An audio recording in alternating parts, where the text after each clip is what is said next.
皆さんこんにちは、アンリです。今日は開発者向けの AI エージェント、いわゆるコーディング AI をめぐる産業の正面衝突を AI に詳しくない方にもわかるようにお伝えします。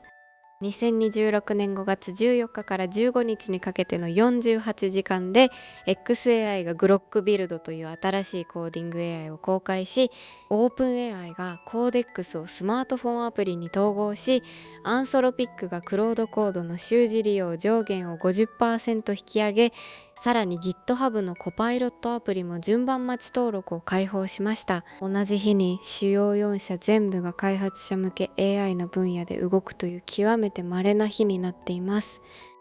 日本でもトホホの www 入門で知られるトホホさんがクロードコードの入門ガイドを書いたという投稿が1万いいねを超えるバイラルになり、コーディング AI が一気に一般のクリエイターや個人開発者まで広がる節目になりました。今日はこの同時激震の中身を整理していきます。最初のセクションは XAI のグロックビルドの中身です。グロックビルドは XA が2026年5月14日に正式公開した開発者向けの自立エージェント型ツールです。コマンドライン、つまりターミナル画面から動かすツールで、内部に複数の小さな AI エージェント、いわゆるサブエージェントを並列で走らせて、コーディング、アプリ構築、ワークフロー自動化を実行できます。利用できるのは XAI の最上位プランスーパーグロックヘビーの加入者だけで、ブルームバーグは XAI 初のコーディングエージェントと速報しました。位置づけは明確にアンソロピッククロードコードへの正面対抗です。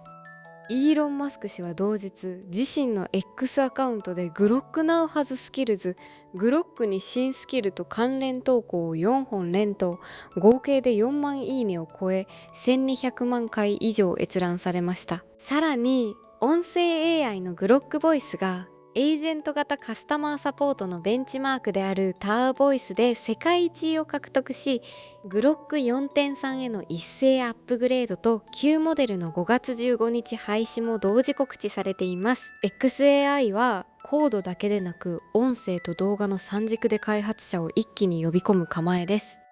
2つ目のセクションはオープン AI コーデックスのモバイル統合とサム・アルトマン氏の構成です。オープン AI は5月14日、コーデックスを正式にチャット GPT のスマートフォン iOS と Android アプリに統合するプレビューを公開しました。これまでパソコン側でしか動かせなかったコーデックスの実行レビュー承認といった作業を外出先からスマホで操作できるようにする機能です。Windows 連携も近日中とアナウンスされています。同日、サム・アルトマン氏は自身の X でコーデックスは最強のコーディング AI だと宣言し、今後30日以内に契約する企業には2ヶ月無料を提供するという法人向け構成を打ち出しました。投稿は2万いいねを超え、XAI グロックビルドとアンソロピッククロードコードへの真正面のカウンターと受け止められています。オープン AI はコンシューマーでチャット GPT、企業向けでビジネス、開発者向けでコーデックスという3本柱をサブスクリプションの価格とキャンペーンで一斉に押し込むフェーズに入りました。3つ目のセクションはアンソロピッククロードコードの習字上限 50% 引き上げと別メーター課金の導入です。アンソロピックは5月14日、クロードコードの習字利用上限をプロ、マックス、チーム、エンタープライズの全プランで 50% 引き上げると発表しました。期間は2026年7月13日までで、グロックビルド公表当日のカウンター施策と読まれています。ただし、これと並行してアンソロピックはクロードのエージェント枠を別メーター製に切り替えるというルール変更も発表しました。具体的にはサブスクリプション本体のクレジットとは別にエージェント SDK、クロード PCLI、オープンクローといった外部エージェントから呼び出すクロード利用に専用のエージェント用クレジットプールを用意し、プロ加入者には20ドル分、MAX5X とチームには100ドル分、MAX20X とエンタープライズには200ドル分を毎月配る形です。超過分は API 価格で重量課金されます。月20ドルの定額で1000ドル以上のトークンを使うヘビーユーザー問題への対応ですが、ユーザーの間では実質値上げだ、コーデックスに移行するという不満が広がり、国内の AI 開発者であるアトマス・ウムエキアンダースコアユーザーウムエキ AI さんの批判投稿は489いいねまで伸びました。アンソロピックは同じ日にPwC と組んで米国の3万人の社員と世界全体36万4千人の社員をクロードコードで訓練する戦略提携拡張も発表しています。エンタープライズ向けの面では確かに走りつつ、個人開発者向けの根付けで反発を浴びている状況です。4つ目のセクションは GitHub コパイロットアプリとカーソルなど5強体制の完成です。GitHub は同じ48時間でコパイロットのアプリ版テクニカルプレビューのウェイトリスト、つまり順番待ち登録を公開しました。これでブラウザだけでなくスタンドアロンのアプリからコパイロットが使えるようになる流れです。さらにカーソルはマルチリポジトリ対応のクラウドエージェント新機能を、リプリットはエージェント3で200分の自立実行を、コグニションはデビンの長時間ジョブ機能を、いずれもこの数週間で続報を出しています。アンソロピッククロードコード、オープン AI コーデックス、XA グロックビルド、GitHub コパイロット、カーソル、ウィリプリット、デビンの5系統が開発者向け AI の中心ラインとして完成しました。同じ機能を別々の会社が出すので、ユーザーはどれを選ぶかが常に問われる時代に入っています。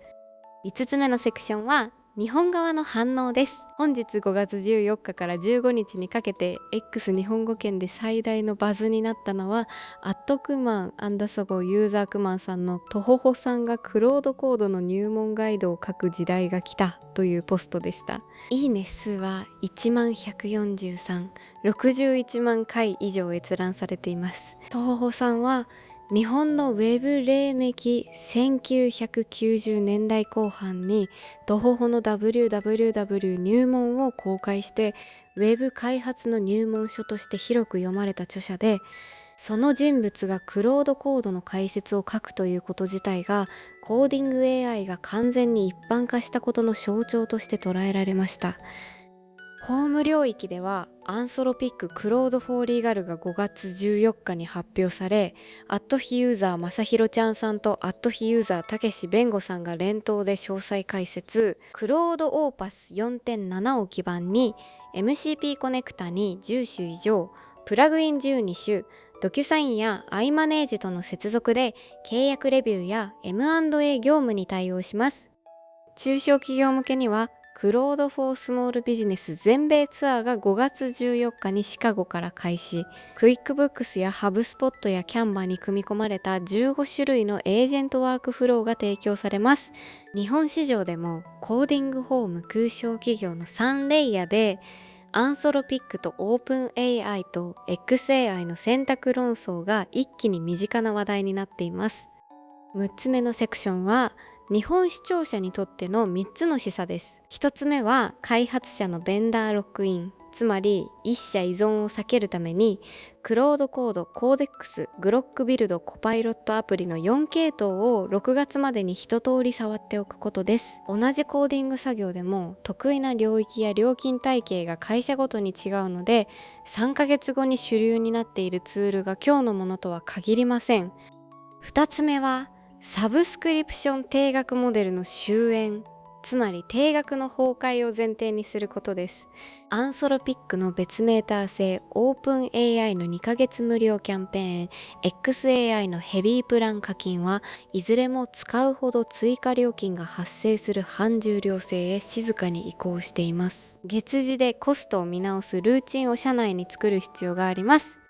3つ目はコーデックスエージェンツマークダウンの運用ノウハウやクロードコード MCP コネクタ連携、カーソル背景エージェントの権限設計といった業務組み込みのノウハウを6月までに自社のドキュメントとして蓄積することです。同じクロードでもコネクタの設定とプラグインの組み合わせで生産性が全く変わるので、ツール選定以上にプロンプトとデータ連携の設計が差別化の本丸になります。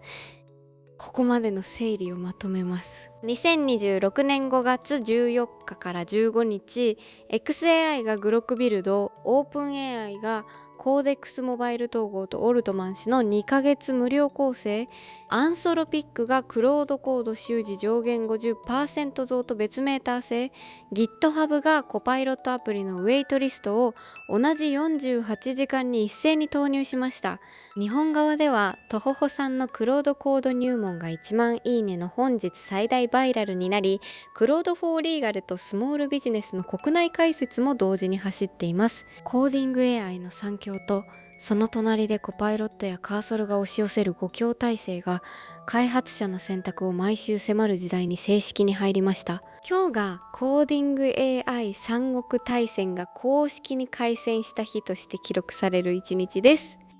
今日のニュースでこれは気になると思ったトピックがあれば、ぜひコメント欄で教えてください。皆さんの関心が高いテーマは次の動画で深掘りしていきます。チャンネル登録と通知ベルをオンにしていただければ毎日の AI ニュースを見逃さずチェックできますよ。それではまた次の動画で